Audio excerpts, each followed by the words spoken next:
Hey there. So, I read this amazing book called Queen of the Falls, and the pictures are so amazing that what I did was I took pictures with my iPad so that you could see them up close because I worried about any other way I could potentially read this book to you. But it's by Chris Van Allsburg, who's the one who wrote Jumanji and illustrated that. He also wrote Zathura. He wrote some just really amazing books. And this one is another one. And this is a true story, and it's really cool. So this is called Queen of the Falls. Imagine being as small as a flea, standing on the sidewalk next to an open fire hydrant. This is how visitors to the waterfalls at Niagara feel. The water drops from a height that is as tall as a 17-story building, roaring like a locomotive and sending up an endless cloud of mist as it crashes onto the rocks and water below. The earth at its base practically shakes, terrifying and thrilling anyone who goes there. A visitor to Niagara back in the year 1901 would have found towns built on both sides of the falls with many hotels that held trainloads of people that arrived each day. Tourists usually filled the sidewalks, restaurants, and horse-drawn carriages. However, midday on October 24th of that year, the streets and sidewalks were strangely deserted. On that cool autumn Monday, all of Niagara had gathered at the edge of the falls. There, in the mist, a restless crowd of thousands waited impatiently. Suddenly voices shouted, "There it is!" Outstretched hands pointed to the crest of the cascading wall of water. For a fleeting moment, a large barrel was visible, and then it plunged over the falls, disappearing in a liquid avalanche. Many in the crowd cried out, then all eyes were frozen on the churning water below. Why had so many people gathered to watch a barrel plunge over the waterfall? Wouldn't the tons of water pounding onto the rocks below have simply broken it to pieces? And yet there they stood, watching and waiting, holding their breath, waiting, because they all knew the barrel was not empty. Bay City, Michigan was a logging town located 200 miles west of Niagara Falls. On its main street, tucked in between the shops and offices, was a charm school, a place where the children of Bay City's finest families could learn the correct fork to use at dinner, the usefulness of handkerchiefs, and how to properly dance the waltz. The school's owner and only teacher was a short, plump, and fussy 62-year-old widow named Annie Edson Taylor. For many years, she had traveled around America from Chattanooga to Charleston to San Antonio, offering classes in dance and fine manners. Finally, her travels led her to Bay City, where more than 100 children enrolled in her new school. But her success did not last. As Annie grew older and her classes grew smaller, she was forced to say goodbye to her final student and close the school. Sitting in a place she called home, a small room in a boarding house, Annie worried about her future. She had not saved very much money during her years of traveling and teaching. Now she was frightened she might end up in the poorhouse, an unhappy place where old people without money or a family to care for them went to live out their years. She thought about looking for ordinary work as a store clerk or a cleaning woman, but Annie could not picture herself standing behind a counter selling candy to her former students or scrubbing the floors in their parents' homes. She was too proud, and the pay she would earn is too little. What Annie needed was a plan, a way to strike it rich and put her money worries behind her for good. Days passed, and the widow's small savings grew even smaller. Try as she might, Annie could not come up with an idea until one warm July evening when she returned to her room with a newspaper. The front page carried a story about the large numbers of tourists visiting Niagara Falls that summer. Annie visited the falls as a child and could remember clearly the thundering waters and crowds of people drawn to them. Holding her father's hand, she had been hypnotized by the sight and sound. Suddenly, like a cork popping from a champagne bottle, an idea came to her. She would find fame and fortune by doing something no one in the world had ever done before. Annie Taylor would go over Niagara Falls in a barrel.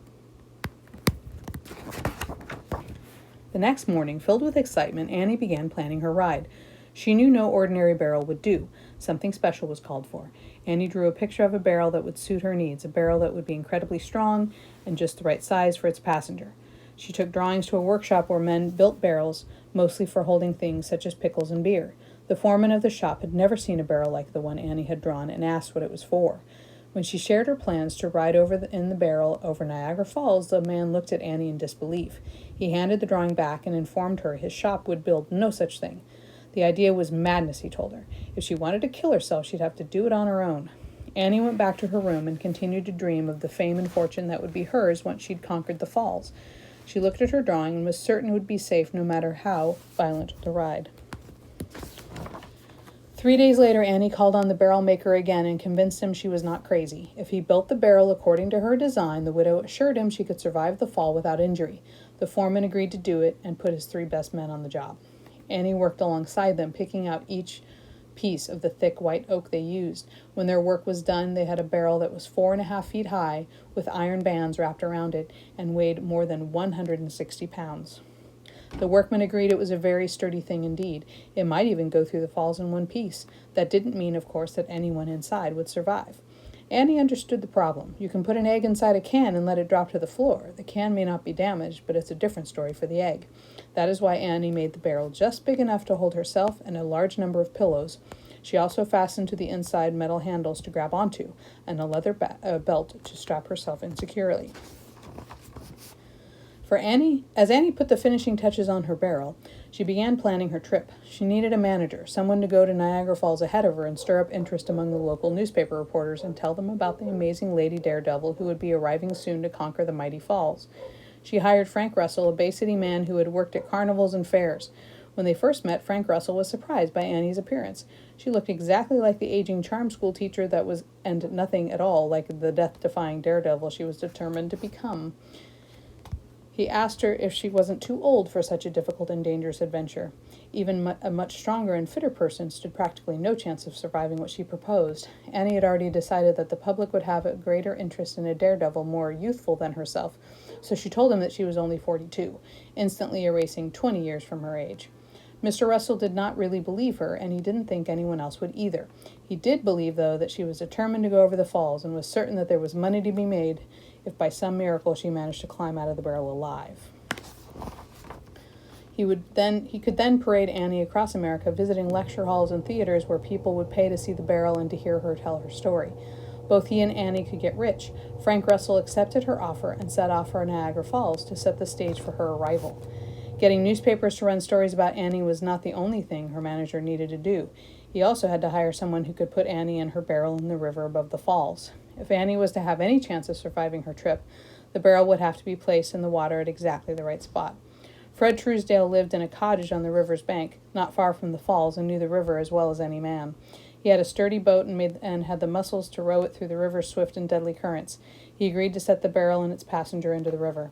When Annie and her barrel finally arrived in Niagara, Frank Russell made sure there were newspaper reporters at the train station. Because he had stretched the truth a good deal by describing Annie as a 42-year-old adventuress who had climbed mountains and swam across frigid lakes, the reporters were expecting a different sort of woman from the one who stepped off the train.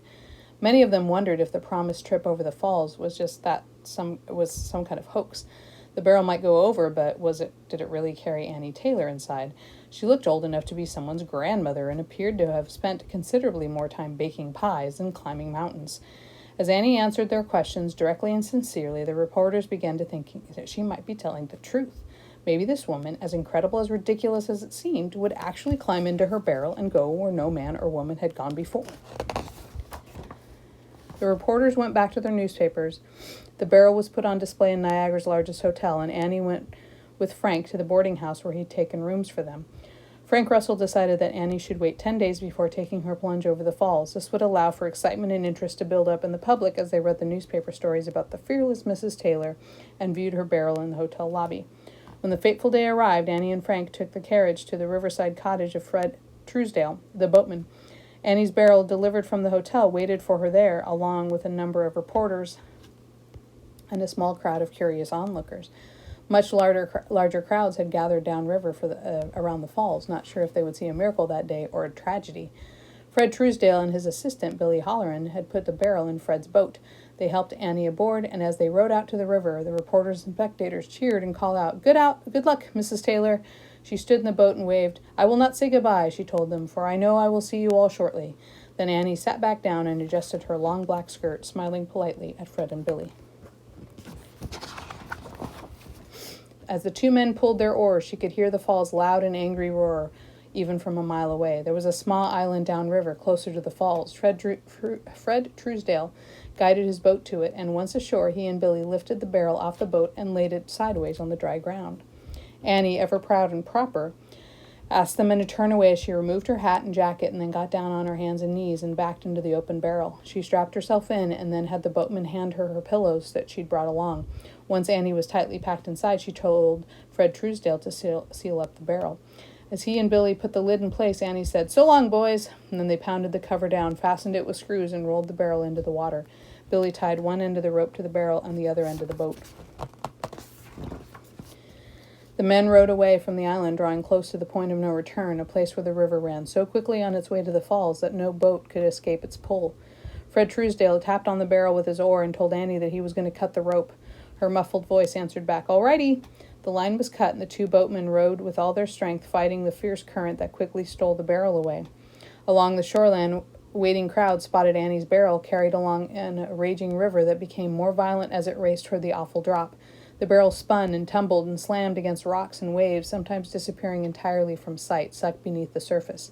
A shout went up, "Here she comes!" that was repeated over and over, carrying the news downriver to the thousands waiting near the falls.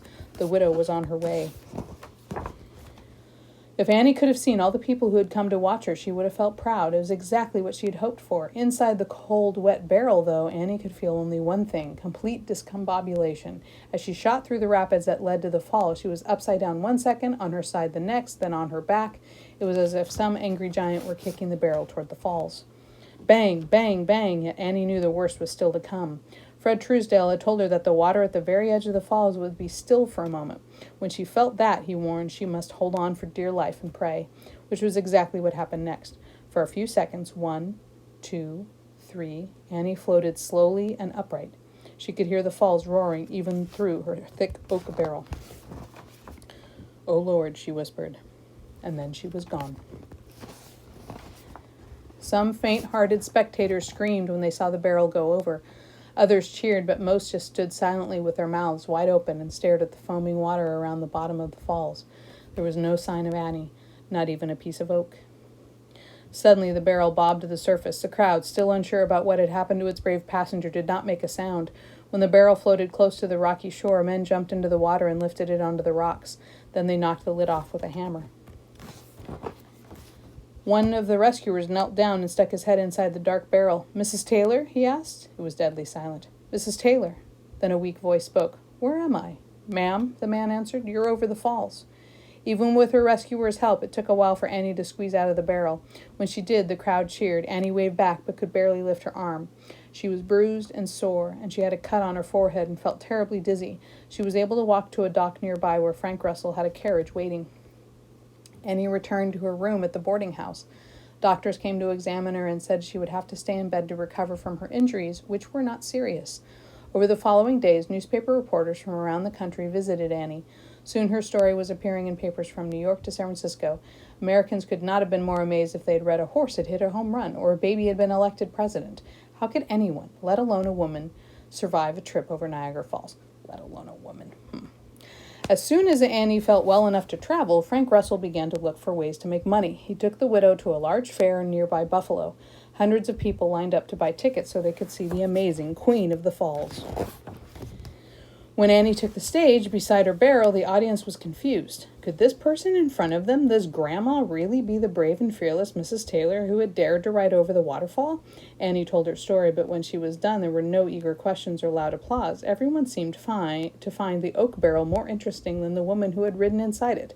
When Annie was still back in Bay City, imagining her path to fame and fortune, she believed that going over Niagara Falls in a barrel would be the hard part, but she was wrong. Through the fall and winter of 1901, she and Frank Russell rode the train from one town to another, visiting lecture halls and theaters. The reaction to Annie was always the same. Excited crowds quickly lost interest when they discovered the fearless Queen of the Falls was a little old lady. There were more and more empty seats in the theaters they visited. When it became clear to Frank Russell that he would not be getting rich with Annie, he ran off, and because he knew he could sell it, he took her famous barrel with him. Fortunately, Annie was able to get the barrel back and to find herself a new manager named Billy Banks. When summer arrived, Mr. Banks took Annie around the country to county fairs, where she took the stage in between juggling acts and hypnotists. The Queen of the Falls was not well received in Billy Banks, just like Frank Russell, ended up stealing the barrel. He and a pretty young woman named Maggie Kaplan went ahead to the next fair on Annie's schedule, where Miss Kaplan pretended to be Queen of the Falls.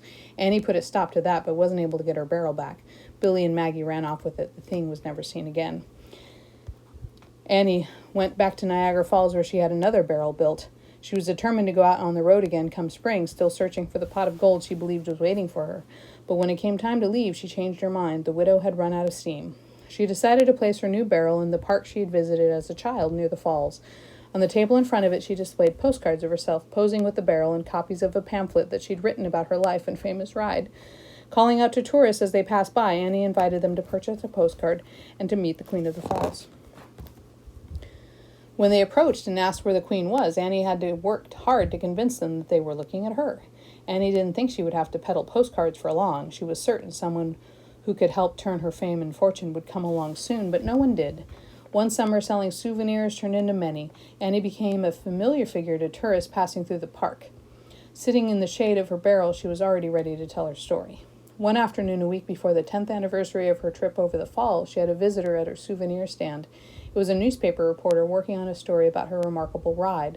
The Queen of the Falls was happy to answer questions he had for her, and the two of them sat on the bench overlooking the waterfall. Annie admitted that following her ride, things had not turned out as she had expected. "No, sir," she told the reporter, "I did not get rich from it, and that has been a disappointment. I won't deny it." She stood up, took a few steps forward, and gazed at the falling water. "When I was 9 years old," she said, "I stood here with my father in this very spot. I'd never seen anything like the waterfall. It looked like the end of the world, beautiful and dreadful all at once. My father took my hand and asked if I was frightened. I told him that I was, and then I asked if we could get closer." She turned back to the reporter. "That's what everyone wonders when they see Niagara," she went on. "How close will their courage let them get to it? Well, sir, you can't get any closer than I got. You got to ask any person who stood here looking out at those falls what they thought of someone going over them in a barrel. Why, every last one of them would agree it was the greatest feat ever performed. And I am content when I say I am the one who did it." So I hope you liked that story. It was really cool, and it's true. This really happened, and if you want to read it, it's called, like I said, it's called Queen of the Falls, and it's by Chris Van Allsburg, and he writes a little bit at the end about how he was so surprised that this story had not been more publicized, how we don't have movies about her, how we haven't heard about her, and he just kind of accidentally heard about her and then decided to write this book. So I hope you enjoyed it, and that's our story for today.